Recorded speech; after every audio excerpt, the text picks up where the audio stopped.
nasljeđem, pogled nam je čvrsto usmjeren prema budućnosti. Imamo jasnu viziju razvoja i spremni smo se uhvatiti u koštac sa svim izazovima koji nam slijede.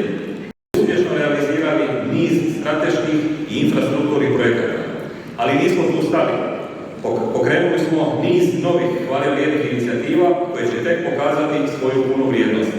Prije svega čestitke ministrici i njenom timu na organizaciji ovog zaista tradicionalnog, ali vrlo važnog i, ja bih rekao, vrlo uspješnog događaja koji širok javnosti emancipira brojna razvojna postignuća. Namjerno ovo govorim jer ako čitam govor,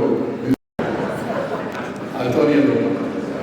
Govorim zato što bih htio jednu stvar kazati koja mi već dugi niz godina što sam duže na ovoj funkciji mi se nekako spježe. Vi svi znate otprilike šta radite vi u vašim županijama i gradima. Znate s ovima s kojima ste dobri, idete često na dan županije, dan grada, šta oni rade. A vas koji to znate, sve skupa nije više od 10. To je naš najveći problem. I zato mi ove slike projekata, jesu oni u Zagrebu, jesu u Vinkovcima, jesu u Dubrovniku, Puli, jesu u Zadru, Šime ili negdje drugo, ministar je sad u trećem redu,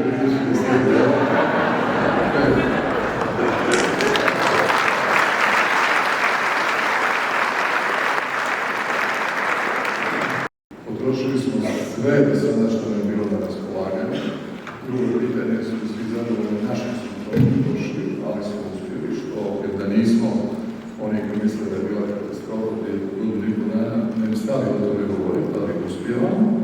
A posebno sam zadovoljan sa nacionalnim planom oporavka i otpornosti. Evo sad smo dobili odobrenje za ovih novih za novu branšu milijardu i 100 milijuna eura koja će sjesti prije nove godine i praktički smo u poziciji da u ovoj zadnje godine provedbe s obzirom na dinamiku ispunjavanja indikatora i kriterija i tu ispunimo sve i praktički svih tih 10 milijardi eura koje su nam dodatne iskoristimo na vrijeme.